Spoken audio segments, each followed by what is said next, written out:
नमस्कार, स्वागत आप सभी का हमारी खास पेशकश खबर हटकर में। मैं हूं मुकुल शर्मा।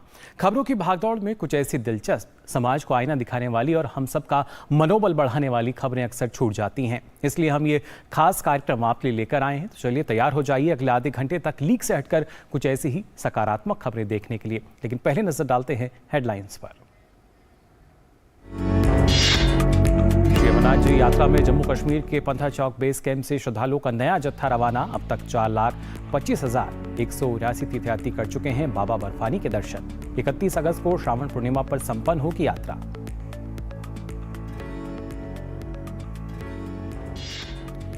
देश भर में गणेश चतुर्थी की तैयारियां जोरों पर।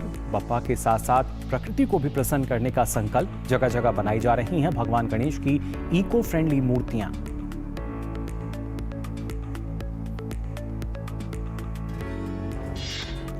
बच्चों को किताबों की दुनिया से जोड़ने की मुहिम में जुटी हैं हैदराबाद की 11 साल की बच्ची। अलग अलग स्कूलों में अब तक बना चुकी हैं 7 पुस्तकालय।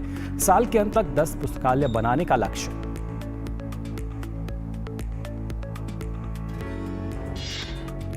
दो साल बाद बड़े पर्दे पर सुपरस्टार रजनीकांत की वापसी। प्रशंसकों में जबरदस्त उत्साह। फिल्म की हो रही है एडवांस बुकिंग। फिल्म जेलर में दमदार भूमिका में नजर आ रहे हैं थलाइवा। और आइए कार्यक्रम में सबसे पहले बात करते हैं परंपरा और विरासत की।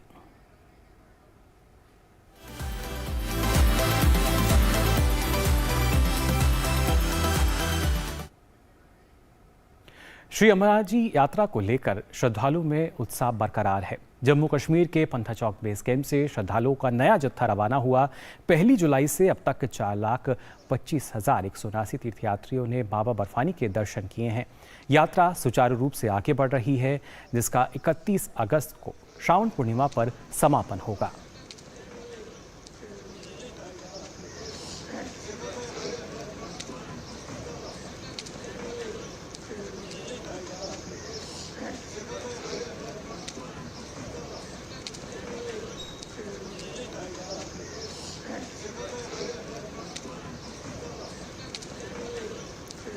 और अब आइए आगे बढ़ते हैं। सितंबर के महीने में आने वाली गणेश चतुर्थी की तैयारियां शुरू हो चुकी हैं। इको फ्रेंडली मूर्तियों की बढ़ती मांग को देखते हुए गुजरात की सूरत की 6 बहनें भगवान गणेश की मूर्तियों के निर्माण में जुटी हुई हैं। ये बहनें पिछले 8 साल से इको फ्रेंडली गणेश जी की मूर्ति बनाकर आत्मनिर्भर हो रही हैं और कईयों को रोजगार के अवसर भी प्रदान कर रही हैं। भक्तों की प्रतीक्षा समाप्त होने वाली है और सितंबर के महीने में विघ्न विनाशक गणपति घरों में पधारने वाले हैं। ऐसे में भगवान गणेश की मूर्तियों को बनाने का काम तेजी से चल रहा है। गुजरात के सूरत की 6 बहनें दिन रात भगवान गणेश की मूर्तियों के निर्माण में जुटी हुई हैं। दरअसल एक समय अकेले होने के बावजूद दृढ़ विश्वास के साथ लक्ष्य तक पहुंचने के जज्बे ने सूरत शहर की इन 6 बहनों को आज फिर से खड़ा कर दिया है।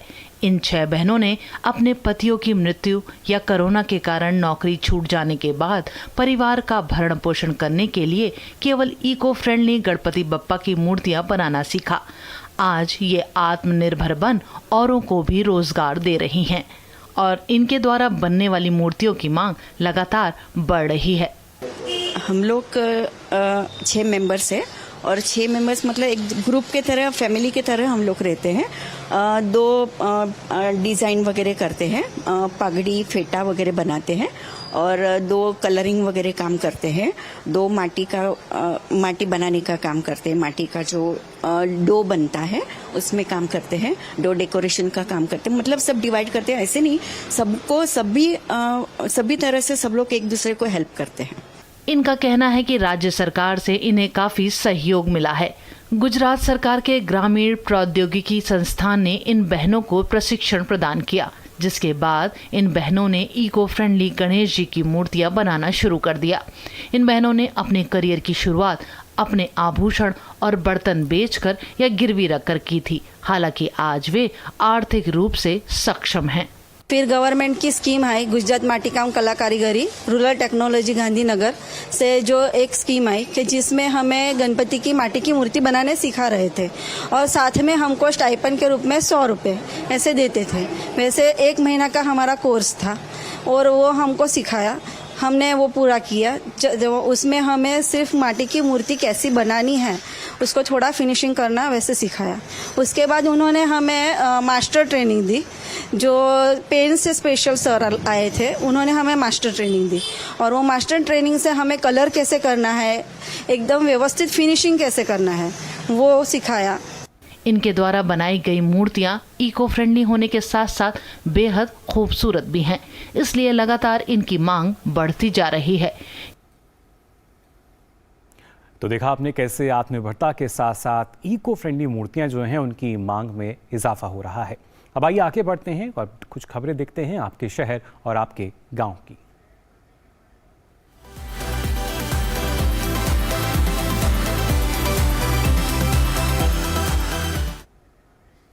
हिमाचल प्रदेश हस्तशिल्प और हथकरघा कॉरपोरेशन की ओर से शिमला में 9वें राष्ट्रीय हैंडलूम दिवस पर एक प्रदर्शनी और फैशन शो का आयोजन किया गया। इस आयोजन का मकसद हिमाचल प्रदेश की पारंपरिक वेशभूषा, संस्कृति और हस्तशिल्पियों को मंच प्रदान करना है। शिमला के गेयटी थिएटर और पद्मदेव कॉम्प्लेक्स में हिमाचल प्रदेश की कला और संस्कृति के रंग एक साथ देखने को मिले। प्रदर्शनी और फैशन शो में राज्य के नामी 50 शिल्पकार और दूसरे राज्यों के शिल्पकारों ने हिस्सा लिया। इस आयोजन में हिमाचल प्रदेश की पारंपरिक वेशभूषा पहने मॉडल मंच पर नजर आए। 9वें राष्ट्रीय हथकरघा दिवस के अवसर पर पारंपरिक और फ्यूजन परिधानों को मॉडल रैंप पर प्रदर्शित कर रहे थे, जिससे दर्शक भी बेहद प्रभावित हुए। इस शो के आयोजक का कहना है कि इस तरह के आयोजन बेहद महत्वपूर्ण होते हैं, क्योंकि इससे हमारी आने वाली पीढ़ी को पुरानी और समृद्ध संस्कृति और परंपराओं के बारे में जानकारी मिलती है। हमारे पास कुल 35 मॉडल भाग ले रहे हैं और पहले दौर में हम अपनी पारंपरिक वेशभूषा प्रदर्शित कर रहे हैं। ऐसा करना बहुत महत्वपूर्ण है, क्योंकि हमारी युवा पीढ़ी, हमारी आने वाली पीढ़ी हमारी पुरानी संस्कृति और परंपराओं के बारे में जानकारी हासिल कर पाती है।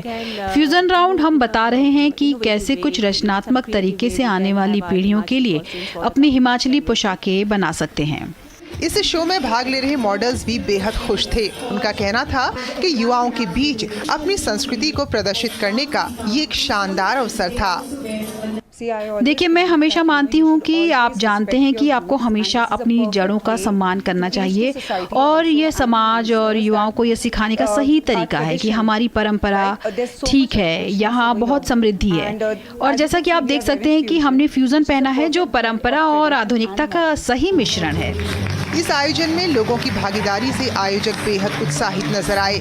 इससे जहां लोगों को अपनी संस्कृति को जानने का अवसर मिला, वहीं हस्तशिल्प और हथकरघा को भी बढ़ावा मिला है। Bureau report, DT news.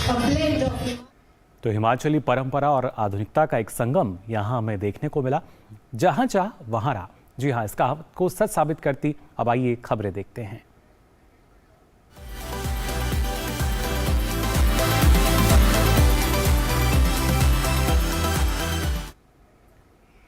आज के डिजिटल दौर में माता पिता की अक्सर ये शिकायत रहती है कि उनके बच्चे टीवी, मोबाइल पर इतने बिजी रहते हैं कि किताबों से दूर होने लगे हैं। लेकिन हैदराबाद की 11 साल की आकर्षणा ने नन्ही सी उम्र में 7 पुस्तकालय स्थापित कर सबको नई राह दिखाई है। आकर्षणा के पुस्तकालय में अलग अलग भाषा की पुस्तकों का संग्रह है, जिससे बच्चों को बहुत मदद मिल रही है। किताबों की ये दुनिया बच्चों को भाती है, बशर्ते किताबें उपलब्ध हों और उनकी पसंद की हों। इसी सोच के साथ हैदराबाद की 11 साल की आकर्षणा एक के बाद एक कुल 7 पुस्तकालय स्थापित कर चुकी हैं। आकर्षणा का कहना है कि बच्चे स्कूल स्तर के हैं और जब वे किताबें पढ़ना शुरू करते हैं तो उन्हें अपने विषय में इससे काफी मदद मिलती है। किताबों में भौतिकी, जीव विज्ञान, रसायन विज्ञान, गणित, हिंदी, तेलुगु और अंग्रेजी से जुड़े विषय हैं। आकर्षणा का मानना है कि पढ़ना एक बहुत ही फायदेमंद आदत है और एक बार जब आप इसे अपना लेते हैं तो फिर इसे कभी नहीं छोड़ते। आकर्षणा के पुस्तकालय में शैक्षिक पुस्तकों के साथ साथ काल्पनिक और गैर काल्पनिक और साथ में सामान्य ज्ञान पर आधारित लगभग 610 पुस्तकें हैं, जो हिंदी, तेलुगु और अंग्रेजी भाषा में हैं। कक्षा 7 में पढ़ने वाली आकर्षणा का लक्ष्य 10 पुस्तकालय बनाने का है और उनकी योजना दिसंबर 2023 के अंत तक 3 और पुस्तकालय स्थापित करने की है। आकर्षणा अब तक 5,800 से ज्यादा पुस्तकें एकत्र कर चुकी हैं, जिसमें से वो पुस्तकालयों में 4,200 से ज्यादा पुस्तकें वितरित कर चुकी हैं। सरकारी हाई स्कूल सनत नगर में अपनी 7वीं लाइब्रेरी स्थापित कर चुकी आकर्षणा ज्ञान को अपने तक सीमित रखने के बजाय इसे फैलाने में विश्वास रखती हैं। As you can see, I have established my 7th. जब मैं अपनी 7वीं लाइब्रेरी स्थापित करने के बारे में सोच रही थी तो मेरी नज़र इस सरकारी स्कूल पर पड़ी। मैंने अपने पिताजी से पूछा कि हम इस जगह का प्रयास क्यों नहीं कर सकते, क्योंकि यह बच्चों के लिए फ़ायदेमंद हो सकता है और उन्हें सभी स्तरों पर शिक्षा में मदद कर सकता है। बाद में हमें शिक्षा मंत्री और अन्य लोगों के माध्यम से आवश्यक मंजूरी मिल गई। इस प्रकार मैंने अपनी 7वीं लाइब्रेरी यहाँ स्थापित की। Education Minister and so on, my 7th library over here got established. Government high school Sanath Nagar के हेडमास्टर विष्णुवर्धन आकर्षणा की इस पहल से बेहद खुश हैं। Has contributed a great thing to our school.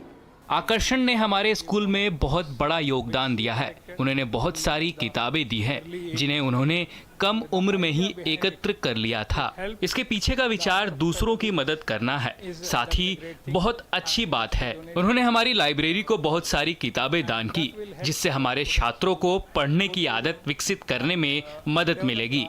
इतनी कम उम्र में ही समाज के लिए कुछ करना बहुत बड़ी बात है।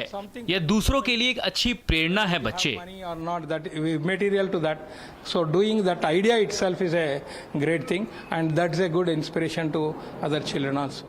आकर्षणा की इस पहल से जहां बच्चों को अपने विषय से संबंधित जानकारी मिल रही है, वहीं किताबों की दुनिया में बच्चों को वापसी करने में भी मदद मिल रही है। Bureau report, DD news. तो देखा आपने आकर्षणा कैसे सबको आकर्षित कर रही हैं। अब आगे बढ़ते हैं। रक्षाबंधन की तैयारी शुरू हो चुकी हैं। पर्यावरण के प्रति बढ़ रही जागरूकता को देखते हुए ऑर्गेनिक राखियां बनाई जा रही हैं। लखनऊ के भादर ब्लॉक की रहने वाली संजू देवी ने शहरी आजीविका मिशन के ऋण के सहारे ऑर्गेनिक राखियां बनाने का काम शुरू किया, जिससे वो खुद तो कमा ही रही हैं, साथ ही अन्य महिलाओं को भी आत्मनिर्भर बनने की ट्रेनिंग दे रही हैं। संजू और उनकी सहयोगी महिलाएं बताती हैं कि ऑर्गेनिक राखियां बनाने के लिए पहले गोबर को साफ करके मशीन में पेराई की जाती है। उसके बाद ढलाई मशीन में गोबर को राखी का आकार दिया जाता है। फिर पूरी तरह सूख जाने के बाद इसमें कलर पेंट से डिज़ाइन बनाए जाते हैं और सूत में टेप और गोंद की मदद से चिपकाकर राखी का आकार दे दिया जाता है।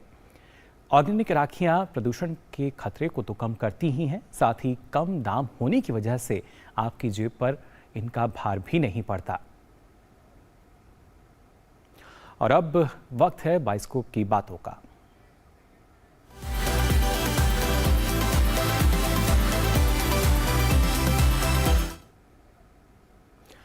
आज का दिन दक्षिण भारत सुपरस्टार रजनीकांत के चाहने वालों के लिए बेहद खास है, क्योंकि पूरे 2 साल के इंतजार के बाद रजनीकांत की फिल्म जेलर रिलीज हुई है। मुंबई, चेन्नई, मदुरई के सिनेमाघरों के बाहर रजनीकांत के प्रशंसकों का उत्साह देखा जा सकता है। थलाइवा की फिल्म की सफलता के लिए मंदिर में पूजा अर्चना की जा रही है।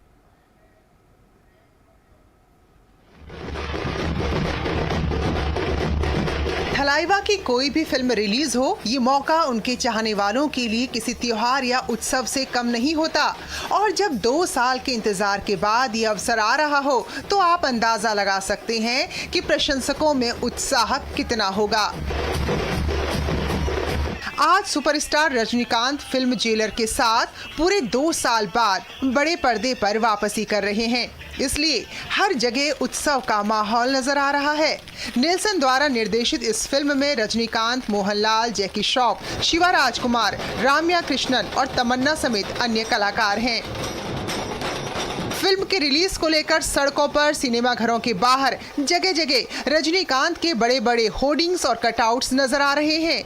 कोई उनकी पूजा कर रहा है तो कोई दुग्धाभिषेक। मुंबई, चेन्नई में लोग पर्दे पर अपने सुपरस्टार को देखने के लिए एडवांस बुकिंग कर सिनेमा घरों में पहुंच रहे हैं। मेरा साल 43 है। मतलब 25 साल से मैं मूवी देख रहा हूँ। Maximum first day first show 2 बजे का भी मूवी देखा हूँ, 12 बजे का भी मूवी देखता हूँ।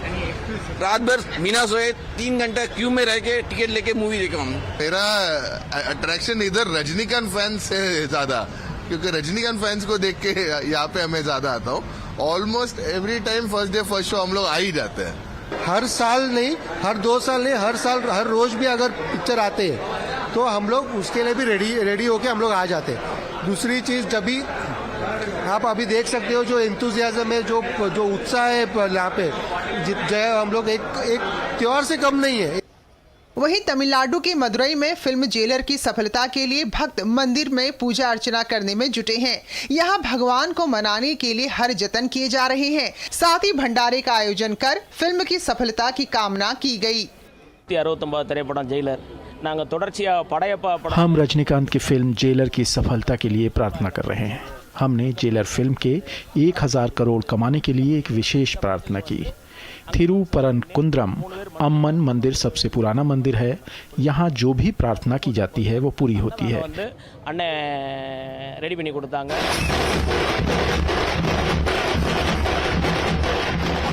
Jailer film black comedy action film है जिसमें रजनीकांत एक सख्त लेकिन सहानुभूतिपूर्ण जेलर मुथुवेल पांडियन की भूमिका में नजर आ रहे हैं। जिस तरह से फिल्म की एडवांस बुकिंग हो रही है उससे ये अंदाजा लगाया जा सकता है कि ये फिल्म एक अच्छा खासा बिजनेस करने वाली है। तो एक अलग ही उत्साह जो है वो यहाँ नजर आ रहा था, जो प्रशंसक हैं उनमें। आगे बढ़ते हैं, अब देखते हैं बदलती हुई तस्वीर को।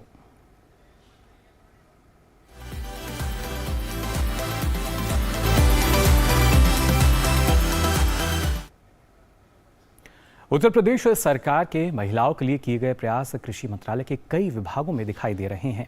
इसका प्रत्यक्ष प्रमाण आप वाराणसी जिले कृषि की लैब और फील्ड में शोध करते हुए देख सकते हैं, जहां उत्तर प्रदेश के अलावा छत्तीसगढ़, झारखंड की युवतियां अपना कार्य मुस्तैदी से कर रही हैं।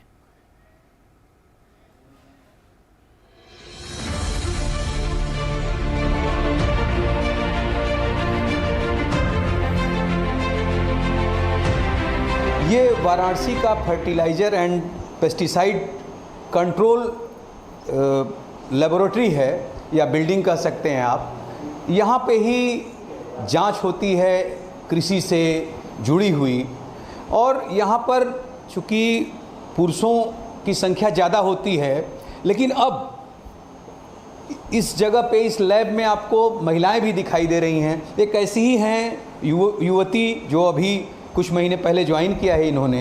ये आपने यहाँ पे एग्रीकल्चर में कैसे रुचि आपकी आई और कैसे यहाँ तक पहुँची हैं? मैंने अपनी स्नातक की पढ़ाई बिरसा कृषि विश्वविद्यालय से प्राप्त किया।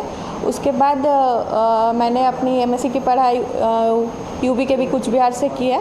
उसके बाद मैंने अपना जो परीक्षा थी उत्तर प्रदेश लोकसभा आयोग के द्वारा मैं चयन होके वर्तमान में वरिष्ठ प्राविधिक सहायक के पद पे यहाँ पे कार्यरत हूँ। और यहाँ पे हम लोग का जो काम होता है वो मेनली जो पेस्टिसाइड्स आते हैं उनका चेकअप होता है, और जो एक्टिव इंग्रेडिएंट परसेंटेज रहती है उन्हें हमें चेक करनी रहती है, और सैंपल्स की पास या फेल ये जांच करके देनी पड़ती है रिपोर्ट। ये भी उसी तरह सेलेक्ट होके आई हैं जैसे मुनमुन। ये भारती जी, पहले तो मैं जानना चाहूँगा कि आप कहाँ से हैं और इस लैब में जो काम करती हैं किसानों को आप कितना लाभ पहुँचा पाती हैं? सर, यहाँ पर फर्टिलाइज़र्स के हम एनालिसिस करते हैं जिससे पता चलता है कि उनकी गुणवत्ता सही है या नहीं है। इस तरीके से जो किसानों को फर्टिलाइज़र सही जा रहा है या नहीं जा रहा है ये पता चलता है। सिर्फ यहाँ मैं ही नहीं सर, हमारे और भी दूसरे ऑफिस हैं जिसमें और भी लड़कियाँ हैं, और हमें काफ़ी अच्छा लगता है कि हम काफ़ी लोग हैं यहाँ पे, और हम चाहते हैं कि हमारी तरह और भी लड़कियाँ यहाँ आएँ और कृषि से जुड़ें और सेवा दें। लैब से लेके फील्ड तक वो लड़कियां लैब में थीं, ये शिल्पी हैं, ये फील्ड में शोध का काम करती हैं कृषि से जुड़े हुए किसानों के लिए। वाराणसी के इस फील्ड में हम लोग हैं। शिल्पी जी, आप किस तरह से, क्या रुचि आपकी रही कि आप इस फील्ड में आई? मैंने अपना बीएससी जी कानपुर से किया और एमएससी और पीएचडी की पढ़ाई मेरी बीएचयू से हुई है।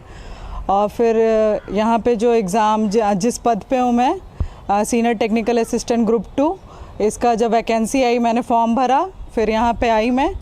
और यहाँ पे जिस टाइप का माहौल है, हमको महिलाओं को काम करने में किसी चीज़ की कोई परेशानी की कोई बात नहीं है। और यहाँ पे शोध का काम में जैसे पुरुष काम कर रहे हैं उन्हीं से कंधे मिला के हम भी काम कर रहे हैं। हमारे यहाँ ये जो जितनी आपकी फसल दिख रही होगी ये सब दूसरे दूसरे शोध केंद्र से साइंटिस्ट लोग भेजते हैं, फिर उनका 3 साल उन पे शोध होता है, फिर हम देखते हैं इस वैरायटी को किसान लेवल पे रिलीज़ करना है कि नहीं। तो ये जो बहुत इम्पोर्टेंट कार्य है, इसमें हमारा भी हम सबका पूर्ण योगदान है। जिस तरह पुरुष अपना योगदान दे रहे हैं हर रिसर्च में, हर फील्ड में, उस तरह महिलाएं भी रोटी चौका बर्तन छोड़ के आज यहाँ शोध केंद्र पे, और ये जो वैरायटी रिलीज़ हो रही है ये किसान तक जा रही है, उसमें अगर हम 33% भी अपना योगदान मान लें कि हमारा उतना ही है, तो हम सैल्यूट करते हैं कि आज हम इस जगह पे खड़े होके आज आप लोग को ये बता सकते हैं। तो अभी आप क्या कहना चाहेंगे इसके बारे में? लड़कियों को लगता है कि हम जो है कि एग्रीकल्चर में जा सकते हैं, नहीं जा सकते हैं, पर ऐसा कुछ नहीं है। जैसे लड़कियां इंजीनियरिंग कर सकती हैं, उसी तरह लड़कियां एग्रीकल्चर में भी आ सकती हैं, उसी तरह से प्रॉपर काम कर सकती हैं। ऐसा कोई बात नहीं होती कि लड़कियां फील्ड में नहीं जा सकती, बल्कि जितनी हमारे यहाँ लेबर है वो महिलाएं, धान की रोपाई वही करती हैं आके, तो हर कोई कर सकता है हमारे यहाँ। इसके अलावा सिर्फ प्रदर्शन नहीं होता, इसके अलावा हमारे यहाँ सीड की भी टेस्टिंग होती है, हमारे यहाँ मृदा परीक्षण भी होता है।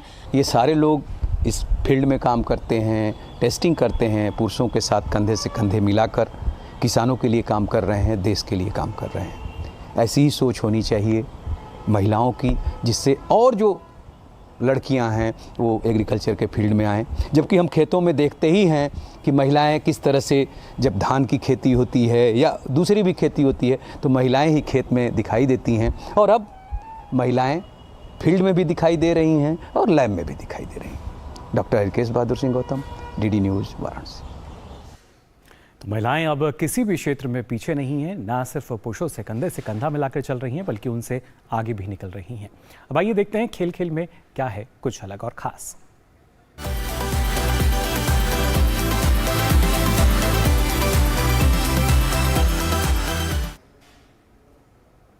भारत और पाकिस्तान के बीच खेल के मैदान पर प्रतिद्वंदिता की बातें तो हम अक्सर सुनते हैं और देखते आए हैं, लेकिन चेन्नई में चल रही एशियन चैंपियंस ट्रॉफी हॉकी प्रतियोगिता में दोनों देशों के रिश्तों को नया आयाम देती एक तस्वीर की चर्चा हर ओर हो रही है।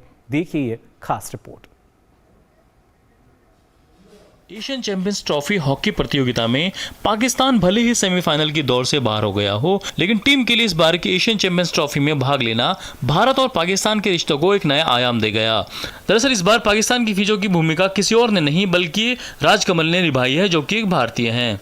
पाकिस्तान के नियमित फिजियो वीजा कारणों से भारत दौरे पर नहीं आ पाए। ऐसे में पाकिस्तान की टीम ने भारतीय फिजियो की ही मदद लेने का फैसला किया। राजकमल तमिलनाडु राज्य हॉकी टीम से जुड़े हुए हैं। वैसे राजकमल ने अपनी इस नई जिम्मेदारी को न केवल बखूबी निभाया, बल्कि इस बात को उन्होंने खुद के लिए एक अच्छा अनुभव भी बताया। The players are like so friendly, they kind of calm and composed, chill and everything. So it's completely fine only. Nothing much difference upon a Chennai player or a Pakistani player. Everyone is like same. We used to like assess them like every day and like used to monitor them every day. Plus then the RP scale is recorded every day. So based on that, if something is needed, kind of I'll just work on them. So like I make them like completely fit for the sport. Tamil Nadu hockey ने ही पाकिस्तान को राजकमल के नाम की सिफारिश की थी। वहीं Pakistan hockey team के कोच मोहम्मद सकलैन फिजियो राजकमल की तारीफ करते हुए नहीं थकते। बिल्कुल, राजा कंवल इसका ये SRK जो है इसका शॉर्ट नेम है, ये similar to the Shahrukh Khan. I think he's a very professional man, very kindful, very humble. His working is, we are totally satisfied he's working with us. Rajkamal ने पिछले 3 सीजन में Tamil Nadu premier league cricket team Nellai Royal Kings के साथ भी काम किया था और अब पाकिस्तान हॉकी टीम को अपनी सेवा देकर उन्होंने आने वाली पीढ़ियों के लिए एक बेहतरीन उदाहरण पेश किया है। तो वाकई ये तस्वीर सुखद है और दिलों को जोड़ने वाली है और उम्मीद यही की जानी चाहिए कि दोनों देशों के लोगों के लिए ये एक यादगार तस्वीर के तौर पर सामने होगी। कैमरामैन एस जयशंकर के साथ मैं गौरव कुमार, डीडी न्यूज़, चेन्नई। तो आज के लिए खबर हटकर में बस इतना ही, लेकिन चलते चलते आपको छोड़ जाते हैं कुछ झलकियों के साथ।